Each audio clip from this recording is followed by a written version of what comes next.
While I was in college, I got a job as a security officer for a department store. My job was to catch shoplifters, and I went through all the pre-training and all the signature signing and all the stuff that you have to do to be an employee. And then my first day on the floor, I came down and met my boss and the rest of the team. They had the whole team of security agents there that day. They had been having trouble with a group of people who would come through one of the side doors, load up on kids' jeans, and duck back out with about $150 worth of stuff. And so they had decided that they were going to kind of stake it out. And what they did was they positioned me up in this nest with the one-way glass, and I was looking over the entire kids department. And I was connected with everybody through like a telephone intercom system. And so we were all sitting there, and in comes this guy about 30 years old. He walks right up basically under my feet and opens up a store bag and just starts shoveling jeans in. And I'm giving this running commentary to the whole team through the phone system, and we're setting up, for this move that he's going to do. But he caught us off guard a little bit, because instead of ducking back out the door, he went back to the counter, to the cashier, and tried to return them all. And the store really didn't have a policy against returning items that didn't have a receipt. But as I'm giving this running commentary, my boss turns around and calls this cashier and says, refuse to return them because he doesn't have a receipt. So now this guy is left with a decision. Is he going to just dump his bag of clothes, or is he going to take them with him out of the store? And he opts to take the jeans with him. What they didn't know, or what this guy didn't know, was that my boss had already positioned himself outside the door. And so just as this guy was hitting the door to go out, I ducked out of my nest and came down, and the whole team is swooping in. And he gets just outside the door. My boss comes up and shows his badge for store security, and the guy just takes off, runs across the lot. My boss tears off after him, and by then we were all at the door, and like there's this whole mob of people chasing this one guy.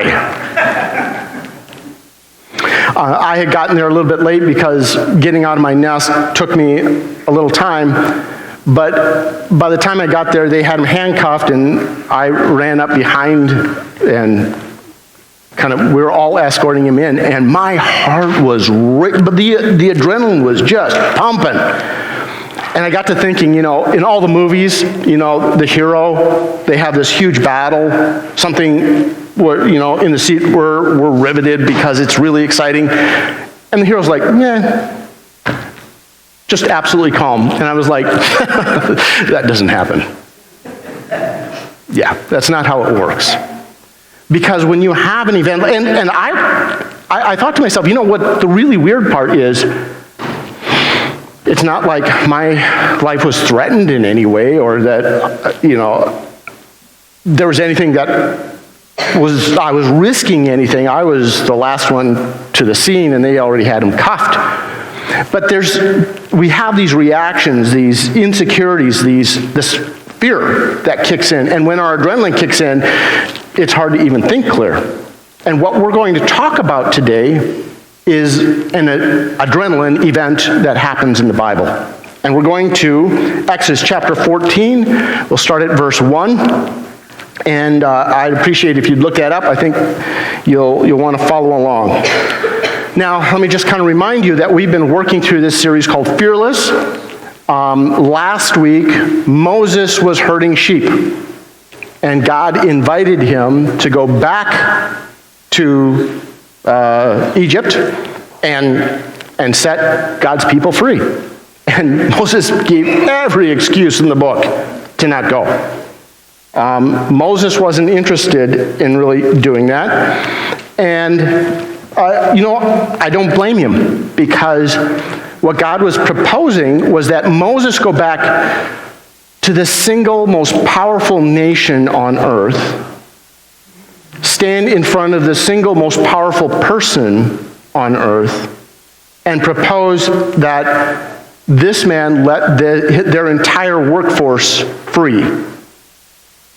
Like, how is that going to go? And I was trying to think of how I could maybe illustrate how ridiculous this concept is.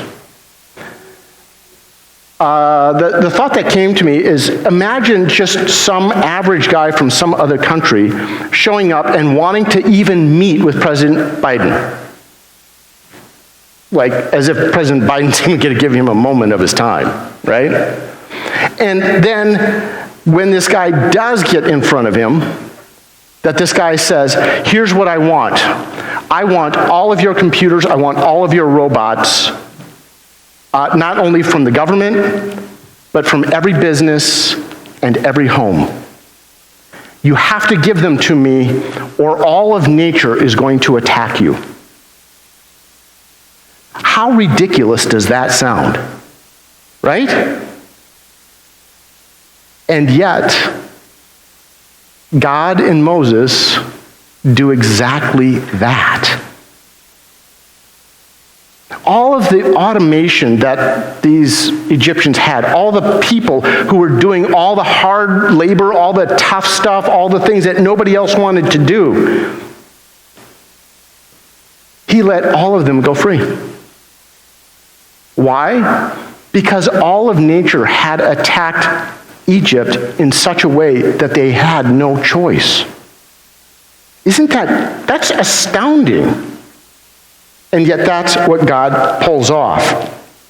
So, my thought is, this is a completely different Moses than we saw last week.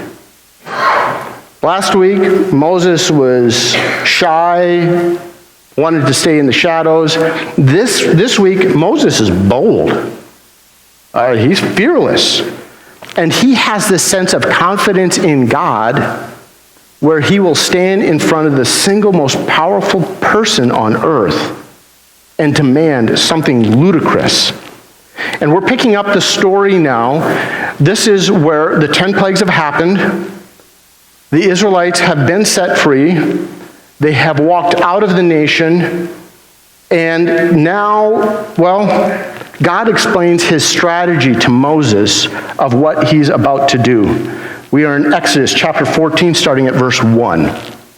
Then the Lord said to Moses, tell the Israelites to turn back. Now, they've been leaving. Go back and encamp near Pahare. This word is tough to pronounce. So, Pahahiroth, and between Migdol and the sea. They are to encamp by the sea directly opposite Baal Zephon. Pharaoh will think, the Israelites are wandering around in the land in confusion, and they're hemmed in by the desert. And I will harden Pharaoh's heart, and he will pursue them. But I will gain glory for myself through Pharaoh and all of his army, and the Egyptians will know that I am the Lord. So the Israelites did this. When the king of Egypt was told that the people had fled, Pharaoh and his officials changed their minds about them and said, what have we done? We've let the Israelites go, and we've lost their services. And so he had his chariot made ready, and he took his army with him. He took 600 of the best chariots, along with the other chariots of Egypt, with the officers over all of them. And the Lord hardened the heart of Pharaoh, king of Egypt, so that he pursued the Israelites who were marching out boldly. The Egyptians, all of Pharaoh's horses and chariots, horsemen and troops, pursued the Israelites and overtook them as they encamped by the sea near Pi-Hahiroth, opposite Baal Zephon. Okay, so this is where we find them. They've set up camp, and they've actually turned back and come closer to Egypt than they were. Now, sometimes people read these stories, especially the Old Testament stories, and in their heads they go God was a cruel guy back then. All the wars, all the conflicts, and God destroying people.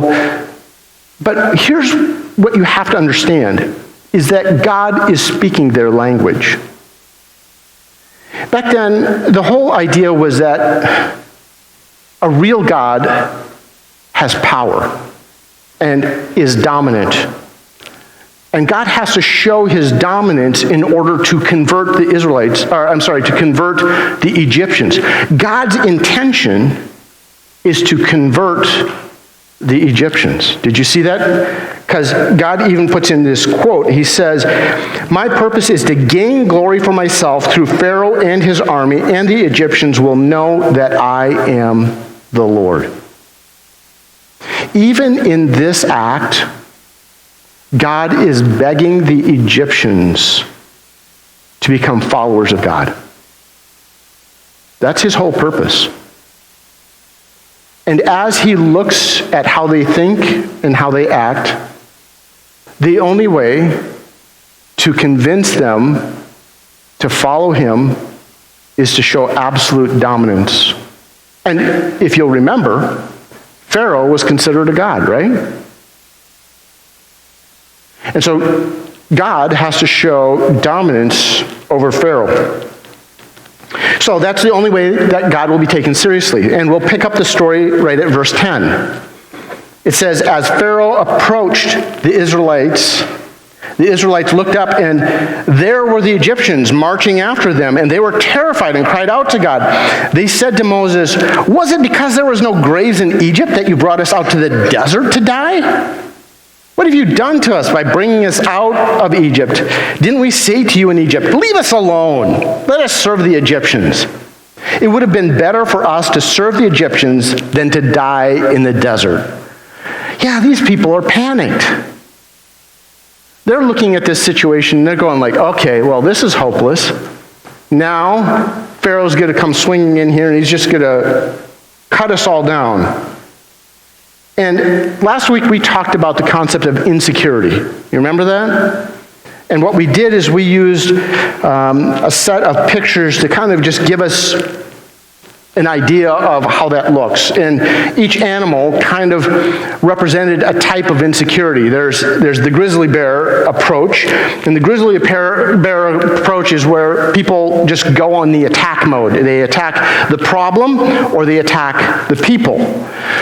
Then there's the turtle mode, and the turtle mode is, okay, I'm being threatened, I'll just pull back, I'll shrink down, I'll hide, and I'll try to protect myself.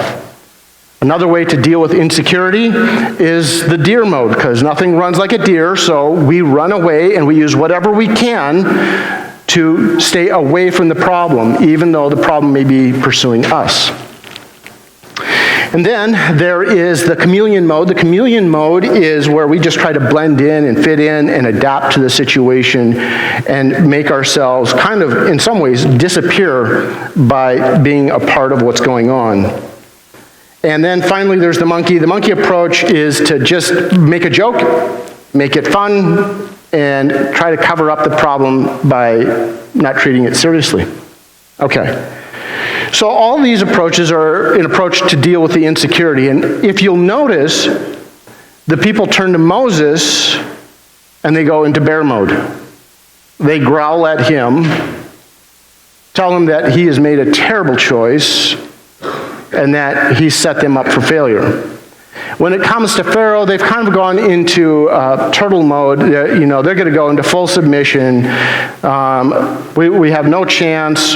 We aren't going to fight. We're just going to let Pharaoh run over us. And so really what they're feeling is a sense of hopelessness. And here's my thought. There are times in my life where I feel hopeless. Like I'm in a situation that there is no way out. And I go into one of these modes. I try to deal with it myself rather than coming to God. And because the situation feels hopeless, part of me wants to give up, part of me wants to run, part of me, all these options. And I will at times cry out to God and say, God, fix this. And instead of fixing it, God makes it worse. And right now, these people are going like, we went from bad to worse, right? And you know what? Sometimes God does that to us. And I'm convinced that God does it on purpose. You know why? Because God has this mentality. He has a mentality that says it has to be impossible to be a miracle. And he will set it up to be impossible so that it is a miracle. And the whole time we're yelling at him, the whole time we're crying out to him, the whole time we're blaming him and everyone else. And God still makes it that way because he needs it to be impossible so that it can be a miracle. And we love to hear about miracles. We love to have miracles, but we don't like to need a miracle, do we? And we will use every innovation, we will use domination, we will use manipulation to try to get out of the situation rather than wait on God. How about you? Is there something in your life that's going from bad to worse, and you're yelling at God, and you're frustrated with God, and you can't figure out why God would ever do that to you? And what God is deeply, deeply passionate about is calling people to himself. Even the Egyptians. And sometimes we have no respect for God and we have no interest in God and we're busy doing our own thing. And God knows that unless he creates a terrible situation and shows his strength and his power, we will absolutely ignore him. And we will try to do it ourselves. And that's exactly where the Israelites find themselves in this moment. And so you might understand how the Israelites feel. But look at what Moses says to them starting in verse 13. Because this is interesting. Moses answered the people, "Do not be afraid. Stand firm and you'll see the deliverance of the Lord. The Egyptians will see you today and you will never see them again. The Lord will fight for you. You will only need to be still." And then the Lord said to Moses, "Why are you crying to me? Tell the Israelites to move on. Raise your staff and stretch it out, your hand over the sea to divide the water so that the Israelites can go through the sea on dry ground. I will harden the hearts of the Egyptians so that they will go in after them. And I will gain glory through Pharaoh and all of his army, through his chariots and his horsemen. And the Egyptians will know that I am the Lord when I gain glory through Pharaoh, his chariots, and his horsemen." You know, this Moses guy, this is not the same guy we met last week. This guy is fearless. You know, he's not in the adrenaline rush mode. He's in the mode that's like, God's in control, so let's do this. And so God gives him these instructions, and now Moses is completely transformed from being insecure to fearless. And how did that happen? How did he become this fearless Moses? Well, by the time Moses made it through the 10 plagues, he had seen a pattern of how God acted. And if you go back to the outline that we've been working with, we've been asking, how do we fear less? And step 1 was to die to yourself. So Moses went through this phase where God allowed the situation to go from bad to worse in order to have Moses give up his faith in himself. Have you lost faith in yourself? Are you still trying to run your own life? Are you still trying to dominate, manipulate, and organize every situation so that it comes out the way you want it to be? Now, I'll tell you that losing control of your life, it's a painful process. And we yell at God, and we get angry with him, and we're frustrated with him, and we can't understand why he's doing what he's doing. But he is always in control, and he is always working his plan. And then that comes to step 2, where we learn to live in love. Love for God and love for others. Where we understand that God loves us, and that even though we are in an impossible situation, it isn't that God doesn't love us. It's that he's doing something bigger than we dreamed. And we start connecting with him and understanding that he does have a plan, and he is working. And we discovered last week that when we live in the love of God, it's only then that we can live out the love of God. Have you experienced the love of God? How much he loves you and how much he wants a relationship with you? Have you understood how passionate he is for you? And even when times are tough and it seems like he's not answering, it isn't that he doesn't love you. It's that he has you in the process. So now, let's get down to verse 21 and look at what happens next. Then Moses stretched out his hand over the sea, and all that night the Lord drove the sea back with a strong east wind and turned it into dry ground.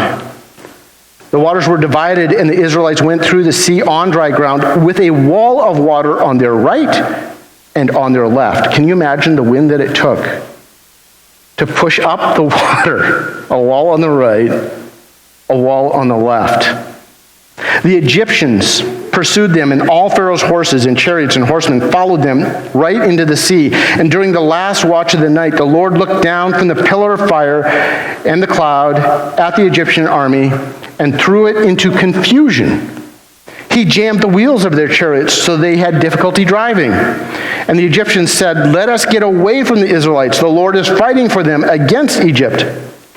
Then the Lord said to Moses, "Stretch out your hand over the sea so that the waters may flow back over the Egyptians and their chariots and their horsemen." And Moses stretched out his hand over the sea, and at daybreak the sea went back to its place. And the Egyptians were fleeing toward it, and the Lord swept them into the sea. The water flowed back and covered the chariots and the horsemen, the entire army of Pharaoh that had followed the Israelites into the sea, and not one of them survived. How many of you remember the Charlton Heston Moses portrayal? Do you remember that? Can we get that? Yeah, there he is. How many of you, let me see your hands. Come on. Oh, you're old. Right? You know, this movie was put together, what was it, in 1957. But, you know what? They still play it at times. Around Easter. You ever see it around Easter? Yeah. So this is kind of this picture of Moses, you know. Moses is holding out his hands and commanding the sea to move. This is not the same Moses that we saw who was more interested in counting sheep than going back to Egypt. There's this massive transformation. And I think to myself, there's so many ways this story could have gone wrong, especially if Moses would have lost faith. Just think of if Moses along this process would have panicked. For instance, what if Moses said, "You know, God, I know you said that we're supposed to turn around and go back and camp near Pahahiroth, but that doesn't seem smart. I don't think we should do that. We're gonna just keep running away." The whole ending of this story would have been completely different, right? And then I think about my life, and I think about the number of times, I wonder how many times God is halfway through building an impossible situation so that he can do a miracle, and I short-circuit the process because of my lack of faith. And then I have the audacity to say, God, you don't do miracles anymore, and you're not faithful to me. Has that ever happened to you? Where God is trying to make it impossible, and we're busy trying to fix it. And we short-circuit everything he's doing so that we can feel confident in ourselves. And God's going like, I had this miracle thing lined up. I gave you instructions. And you won't do it. Unless we're really going to give God our obedience, there's just no way that we're going to see him do amazing things. Which brings me to step 3. Step 3 is where I align my life with God. Until I get to the point where I'm actually willing to obey him, I will never actually know him. I'll never experience the full power of what he wants to do in my life.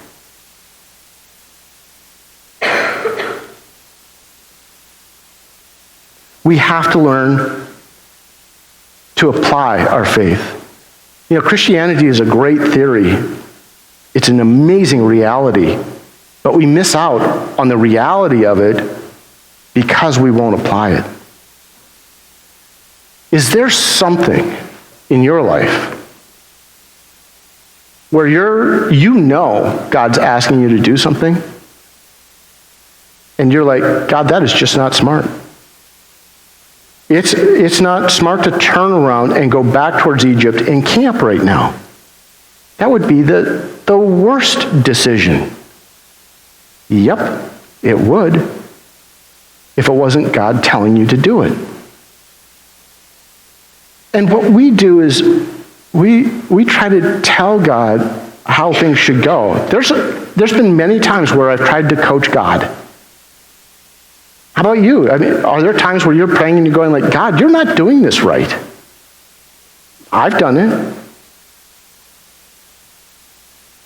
And until we're really willing to align ourselves with God, we are missing out.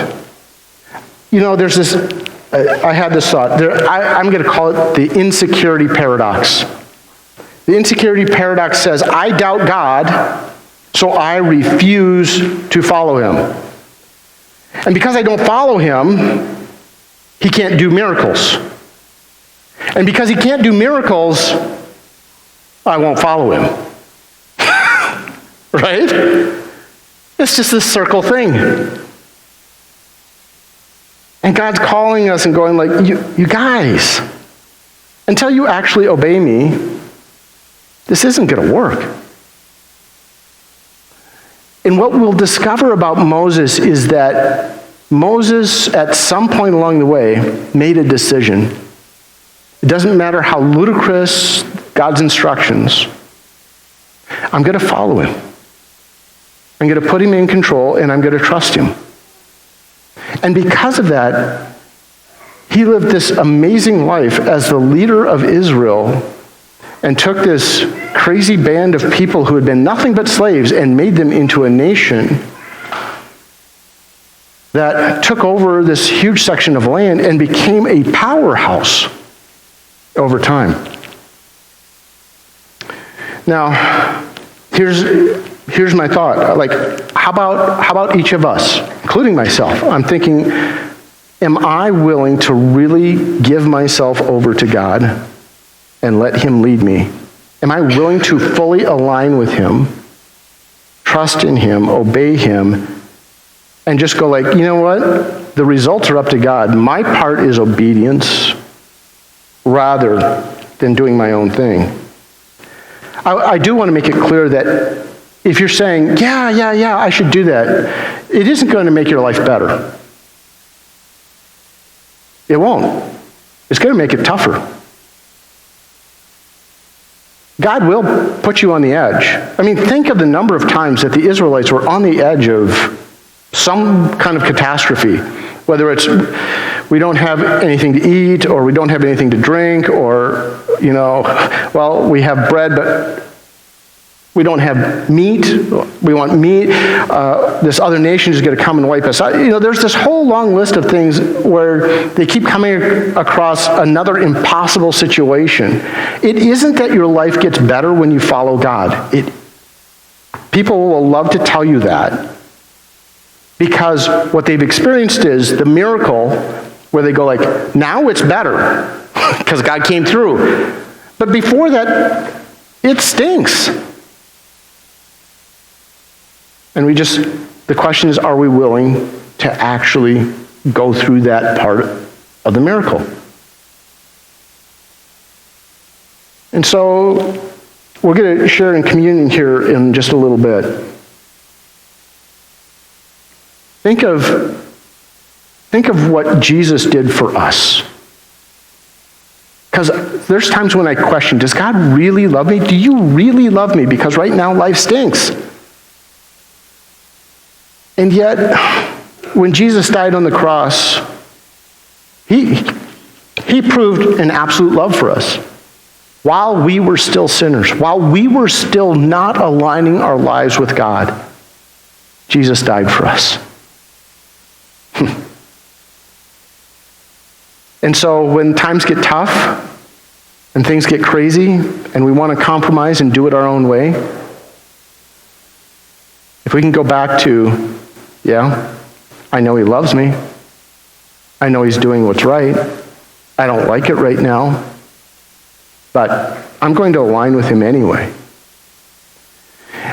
During this communion, my challenge is as you take the bread, as you take the cup, don't just celebrate the death and resurrection of Jesus. Celebrate his love for you and use this as a time of commitment. God, you gave your son to trade for me. I'm trading my life to give for you. I'm going to give you a moment just to pray, prepare your hearts and minds for communion. I'll close that in prayer, and then we'll share in communion after that.